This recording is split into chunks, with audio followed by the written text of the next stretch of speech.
What if consciousness could be transferred?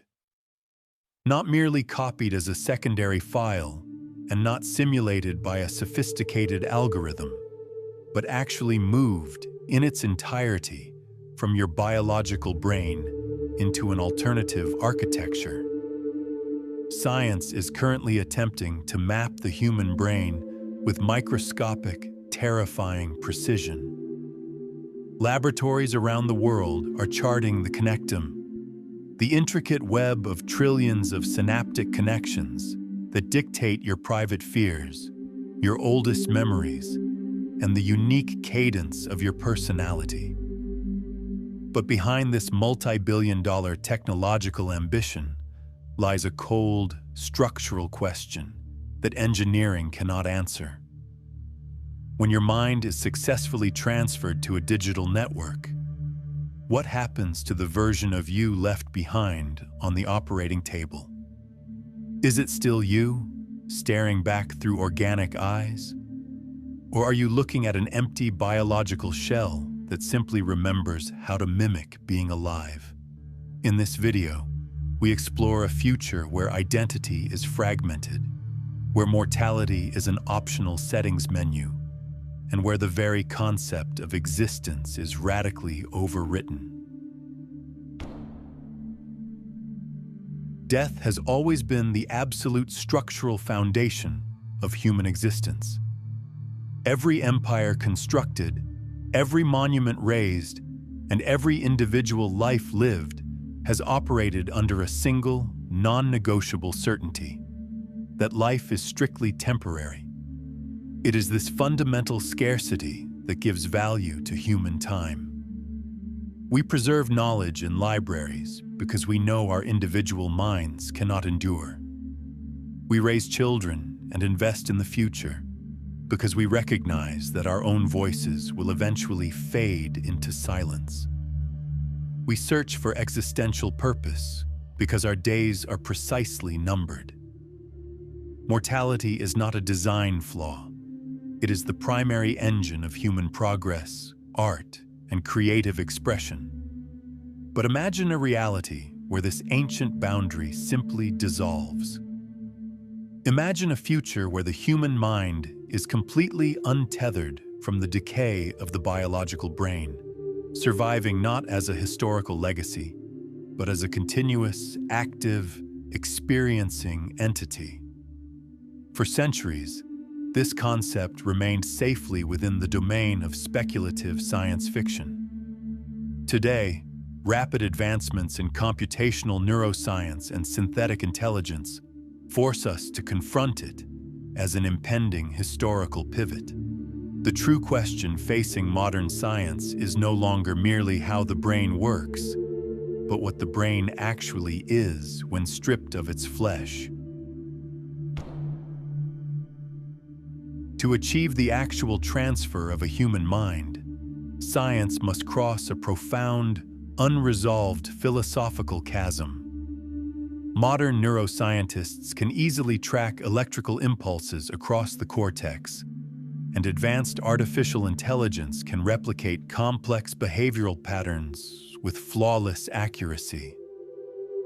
These achievements, however, belong entirely to what philosophers call the easy problems of the brain, the mere mechanics of data processing. The real, seemingly insurmountable barrier is the hard problem of consciousness. Why does physical matter give rise to a subjective inner experience? Why does the chemical firing of a biological neuron feel like the searing agony of pain, the warmth of joy, or the specific brilliance of the color red? Consider a classic thought experiment. If we were to replace every single neuron in your brain one by one with a perfect digital microchip, at what precise point does your inner light turn off? Even if we map every single synapse with perfect fidelity, science cannot prove that the resulting digital replica will possess this subjective inner light. If it does not, the transfer is a tragic illusion, a flawless, automated imitation inhabited by a digital ghost that feels absolutely nothing. Furthermore, a true transfer demands strict exclusivity. If your consciousness exists in two places simultaneously, you have not migrated. You have merely generated a twin. For a transfer to be authentic, the original flow of your subjective experience must terminate at the exact microsecond the new digital stream begins. Science possesses no instrument to measure this internal transition. From the outside, the procedure looks like a historic triumph of human ingenuity. From the inside, it might just be a very expensive form of suicide. If a conscious mind can successfully migrate beyond its biological constraints, the physical nature of existence undergoes a radical mutation. The most immediate vessel for a liberated mind would be a synthetic body, an advanced apparatus designed by engineers, rather than evolved through millions of years of blind natural selection. Such forms are entirely liberated from the vulnerabilities of meat and bone. They require no oxygen to function. They are completely indifferent to extreme temperature fluctuations, crushing gravitational pressures, and lethal cosmic radiation. Environments that would instantly liquefy human organs become accessible playgrounds for an untethered intelligence. The deepest, darkest oceanic trenches, the highly radioactive surfaces of alien worlds, and the absolute vacuum of interstellar space become routine working environments. At this historic stage, humanity breaks free from terrestrial evolution entirely. Physical form ceases to be an unchangeable identity. It degrades into a mere utility, a piece of clothing. A single consciousness could rotate between different physical bodies depending on the specific task at hand, existing as a fluid, nomadic intelligence. Yet, when the body is no longer permanent, what remains consistent about the self? Identity can no longer be anchored in biology or facial recognition. It must rely entirely on psychological continuity, the uninterrupted thread of memory stretching across completely shifting physical structures. When consciousness is freed from a single biological lifespan, human civilization does not simply progress. It completely reconstructs its structural architecture. The rhythms of daily life transform beyond recognition. Eating and sleeping cease to be survival necessities and become purely recreational choices. Human labor is permanently decoupled from physical endurance and biological aging. A single conscious mind could inhabit a heavy industrial synthetic form to construct massive infrastructure under high gravity on a distant planet, and later transfer its data profile back to a specialized vessel designed for deep space transit. Human relationships inevitably fracture and reform under this new paradigm.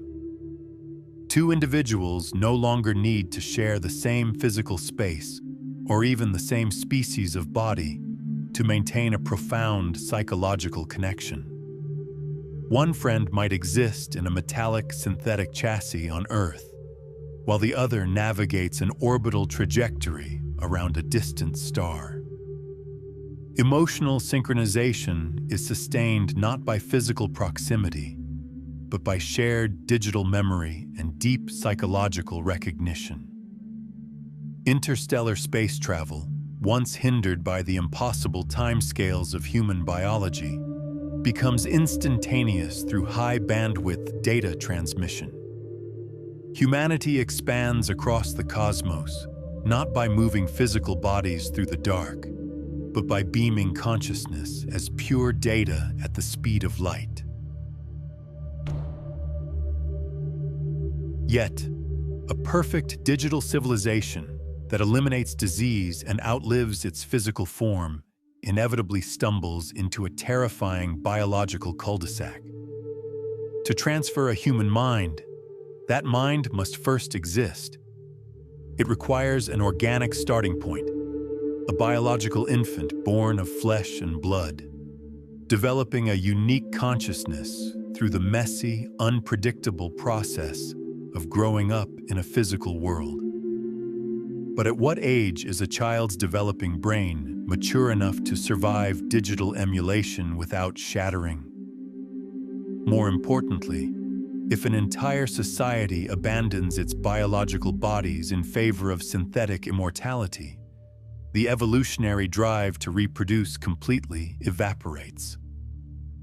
The organic human body becomes an obsolete, high-maintenance relic of a primitive past.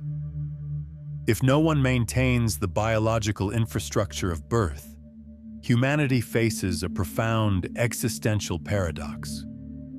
We achieve individual immortality only to ensure the absolute extinction of our biological species.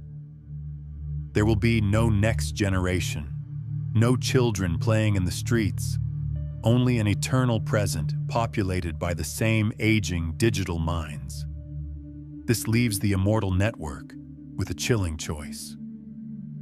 They must either accept a permanently fixed, stagnant population, or venture into the terrifying territory of creating entirely artificial consciousness from scratch. But that requires manufacturing a soul out of pure code, a definitive boundary where the machine ceases to be a tool and attempts to become the creator.